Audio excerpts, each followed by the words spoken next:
Welcome back to TinyBlueGames. My name's of course Seesaw or Chris, and today we are doing another MMO comparison video. Today's video is focused on how classes and roles work in some of the top MMOs in 2020. Specifically, we'll be looking at games like World of Warcraft, Final Fantasy XIV, Guild Wars 2, and The Elder Scrolls Online. Now, just before we get into the actual comparison, I wanted to talk a little bit about my background with the MMOs we're going to be discussing, because the more time you spend with a game versus another one is going to shape your opinion of the game. So just looking quickly back at my MMO history, I've probably played the most amount of World of Warcraft, about 5 years, not in a row, but over an extended amount of time. Second would be Guild Wars 2, and then Final Fantasy XIV, and finally The Elder Scrolls Online, which I've played for really just half a year, so I have the least amount of experience with that. The flip side of this, though, is in the past year, I've probably played the most Final Fantasy XIV and the Elder Scrolls, and then Guild Wars 2 and World of Warcraft are trailing in the back. So it is a little bit of a flip there where I have more recent experience with those games, but I've played them less overall. The final piece to this puzzle is that I am a ArenaNet or Guild Wars 2 partner. Does this mean I won't say anything bad about Guild Wars 2? No, I love saying bad things about Guild Wars 2. I love saying good things about Guild Wars 2, but with any game I try to do a good balance of pros and cons when discussing any subject. It's just important that you know that going in. It also does mean that there are 2 sponsored links in the description. If you do want to give Guild Wars 2 a try, either the free version or buying one of the expansions, and you do use one of those links, it does help out the channel a lot. Finally, in a lot of our other MMO comparison videos, I've typically done a vote where you guys can share your own opinions on the subject, which unfortunately YouTube has decided to remove as a feature. I know, I'm shocked, I'm upset. You can still do votes in the actual community page, which maybe I'll use one day, but the video poll, or whatever you call it, is being removed, which is kind of irritating because I had a few videos that really focused on that one point and a lot of people asking about it. And I'm kind of working on what I'm going to do with those videos. But for this video, let's just go ahead and use the comment section. So share your own thoughts, share what game you think does classes and role the best and why, and we'll just kind of do it that way. Maybe I'll do sort of a pinned comment that gives an overall view of the comments or something like that, but I'm not entirely sure. But I just wanted to let you guys know why that change was made. Alright, so we're going to start things off with World of Warcraft, and typically as I go through these games, we're going to work our way from more traditional Holy Trinity style systems to more modern, different takes on how classes and rules should work. So World of Warcraft is a really good starting point as it does truly hold on to the Holy Trinity system. Each class will typically have 3 different specs, however there are exceptions and certain classes have 4 or 2 specs, but typically it is 3, and these 3 specs will allow your class to play in different ways. One of my favorite examples of how this works is with the Druid, where it makes a lot of sense because your spec really shapes how you play, it shapes the role you play, and it even makes you look different in certain cases. So we have, for the Druid, we have a tanking spec where you're a pretty bear. We have a DPS spec where you're close range and you're a cat. We have a DPS spec where you are long range and you work as a boomkin eventually, and then we have a healing spec where you used to be a tree the whole time, but you're now occasionally a tree, I think is where we settled. It kind of goes back and forth on that one. But as you can see, each of the different specs has a very distinct role and allows you to play very differently. Whereas another example of this might be a mage, where you have a class that has 3 specs, but each of these specs is a different DPS spec. And the beauty of this is that there is a good chance that each balance patch, at least one of these specs is going to be pretty decent, if not more. It also oftentimes leads to certain specs being pretty good for PvE content and certain specs being good for PvP content or open world content. So it does give you a bit more variety, but it won't let you play specific roles such as healing and tanking. Now, this is the most basic way you could look at the classes in World of Warcraft, and with each expansion there is usually a little bit something extra on top. With BFA, we saw the Azerite traits and Azerite systems and corruptions, and how they played an impact both positive and negatively with how your class works. Moving into Shadowlands, there's going to be another thing called Covenant abilities that will kind of replace this and do its own take on it. And it seems like with the last few expansions, there is always this sort of higher level thing that will integrate with your class in different ways and allow you to do different things. But at the core of it, it is these classes, these specs, and these roles that really shape how you're going to be playing the game. Moving on to Final Fantasy XIV, we're going to have a pretty similar system to World of Warcraft that definitely does rely on the Holy Trinity system, despite the fact that there are a few more variations in here, and we're going to see maybe certain classes that do a bit of DPS and support, but you are typically going to have your healers, your tanks, and your DPS classes, or jobs if you prefer, because that is what they're referred to as in Final Fantasy XIV. The biggest change coming to this is the fact that one character can in fact play all of the different classes or jobs, which is a big change because you don't have to go and make all of these different characters if you want to play different classes. You kind of switch between them like you would change a spec in a different game. And the other big thing is that each job really only has the one spec. So if you're going to switch to one of the jobs, be it a bard or something like that, you're going to be playing a bard. It's not like there's like a riddler or a muse or something like that. Like there's the one version of it, from what I understand. There is some, customizations that you can do with how you play and stuff like that, specifically more along the lines of rotation and stuff like that, but there aren't the multiple specs for each different job. So there is a big difference there. One additional feature that Final Fantasy XIV does offer is something called the Hall of Novice that lets players go and learn how to play their specific role, be it healing, tanking, or DPS, and give some tips on how to work things out. The game also does a really good job of including some very specific class abilities, but also certain abilities that are more focused on your role, and will allow you to switch between two different tanks or two different healers and kind of look for certain skills that you're probably going to be using on both classes. So you kind of get some of the basics, but you do have to learn how the class mechanics work as well. Moving on, we're going to be talking about the Elder Scrolls Online. And the Elder Scrolls Online is a much bigger jump away from the traditional Holy Trinity system to something a bit more open and free. Now, there's some good and some bad with this, and we're going to kind of deal with both parts, but let me try and explain it because it is a bit confusing.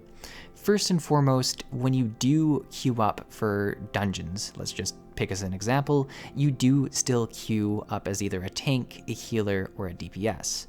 The biggest difference here is that you can queue up for a tank on any of the 6 classes. So you could be a sorcerer who isn't at all equipped, depending on your build, to be a tank and queue up as a tank.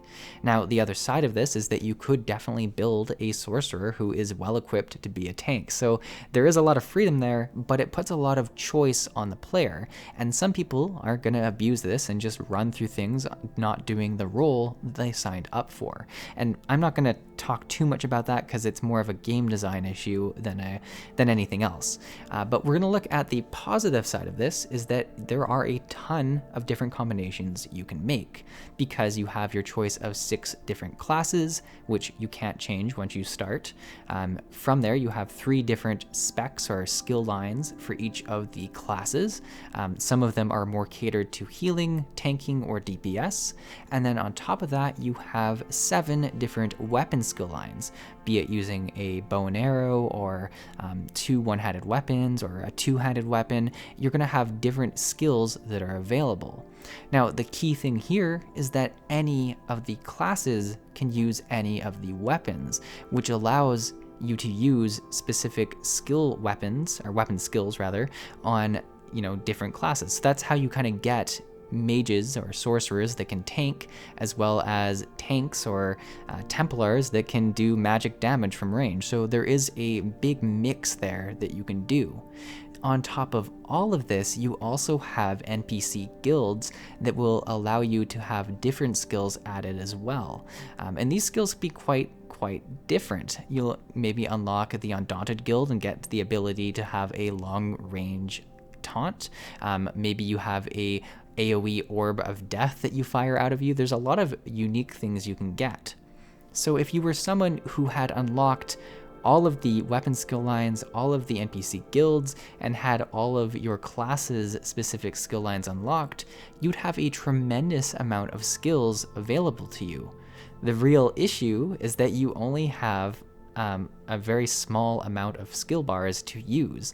And with that, you have to choose what skills you want. You have to choose what morph of the skill you want.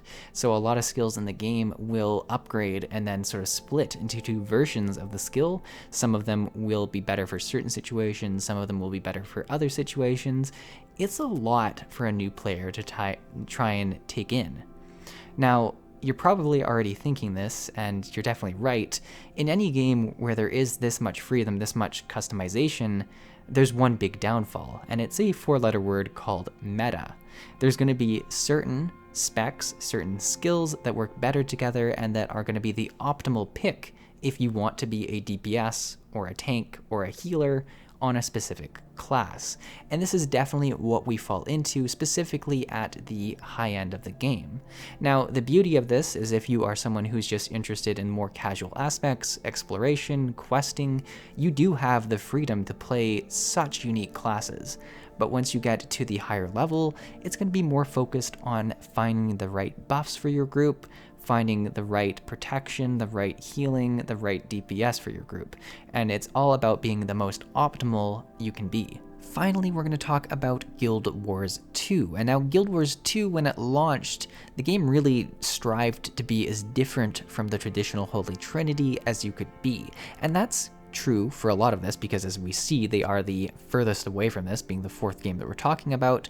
But as time's gone on and they've introduced more traditional types of content, such as raids, we've seen that certain roles have started to appear. And we'll kind of dabble in the roles to begin with, and then we'll talk a little bit about how you can customize a class at the end of this. So the roles, really, when you're building a group for, say, a raid or some piece of content, and you're trying to do it in a efficient manner, you're going to focus on buffs, and you want these buffs to be on your players to be optimal. So that's really where a lot of this comes.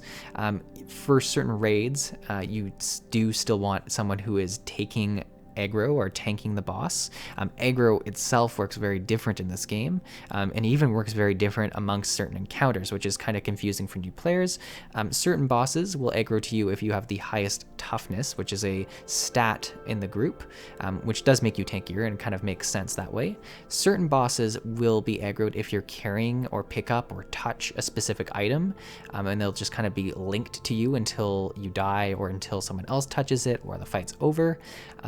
Which is the case in certain fights, and it is pretty clear when that's the case. But in those situations, then all of a sudden you don't need quite the same amount of toughness that you might have needed in a different fight. So it gets kind of confusing that way, because you could have someone who is technically squishy, but just is able to maneuver themselves tanking, which is something that some people aren't really used to. For instance, I had a lot of friends that got into Guild Wars 2 right when raids were being released, and they tanked in a lot of other MMOs, and they wanted to tank in Guild Wars 2, so they were like, oh cool, I'll get to play like a warrior or a guardian, or even a revenant and be a tank and, you know, wear big armor and all that. No. The biggest tank for Guild Wars 2 for a long time was the Chronomancer, which granted does have a shield and does a lot of blocks and stuff, but they're a cloth-wearing magician for the bigger part of things, and that kind of rubbed them the wrong way. It is cool that it's very different than a lot of MMOs, and as time's gone on, we've seen more and more classes being able to do these specific roles, but it was interesting. It was counter kind of what you would expect a lot of games to do.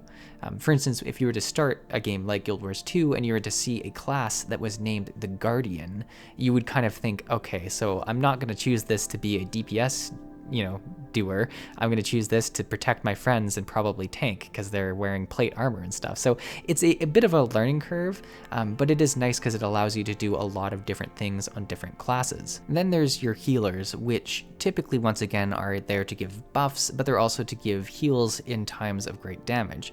And this shifts depending on your skill level with the encounters. Typically, I would suggest if you're a very skilled group, you're trying to get as much damage as you can, so your healers are going to do as minimal healing as they can. But if you're a training group or just a casual group, you actually should probably take a full-on healer who's just there, maybe an elementalist that's just doing as much heals as possible, and it could actually make things really, really good. Now, as time's gone on, we've seen actually quite a few different healers surface with different specs being very tailored to healers. One of the clearest ones in my mind is the druid spec for rangers. Before this, rangers were really more about DPS than anything, very good at open world combat, but the druid spec gave them a staff, it gave them a lot of healing abilities, and it was a very clear class design for that role. And we've seen other specs, other elite specs that is, really define the class in that way. And this is a nice segue actually to class design. So you have the 9 playable classes if you've gotten the expansion and you have the Revenant, and with that you have 5 basic specs which you can kind of customize in different ways. If you're playing with just the basic specs, you can actually have you have 3 of them, so you can kind of mix and match out of the 5 which 3 you want.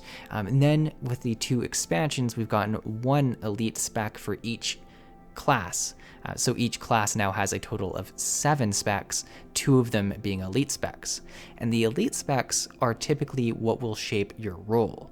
Now, when I say that, I mean, for instance, the druid really shapes the role of the ranger for that when you select that, versus doing a soul beast, which is more catered towards doing damage. I mean, you see that with different classes. For instance, the chronomancer elite spec really shapes what you're going to be doing on the mesmer as well.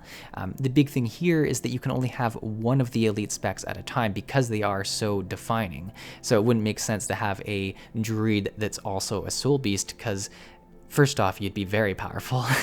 It's a fun mind game to think about those kind of things. But secondly, you have kind of 2 opposing specs working together. So it doesn't make a ton of sense that way. It could be an interesting PvP build, though.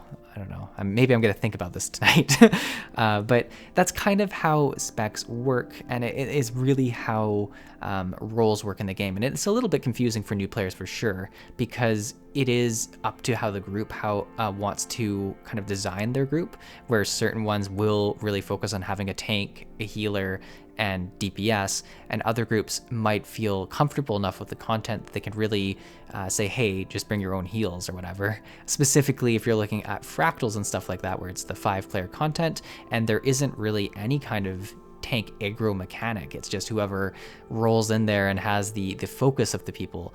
So it is more about self-reliance and crowd control than anything. So it is a little bit challenging, and it's definitely the case where you can't necessarily say that you're playing one of the specific roles, except for in certain encounters where you might be playing that role. So it's more encounter specific as opposed to something you could say for the entire game as a whole, which is complicated. And there we go. So we've talked about the 4 of them. I know I spent more time on the Elder Scrolls Online and Guild Wars 2, and that's because they are more complicated systems, where I think it's kind of intimidating for new players to learn how everything works.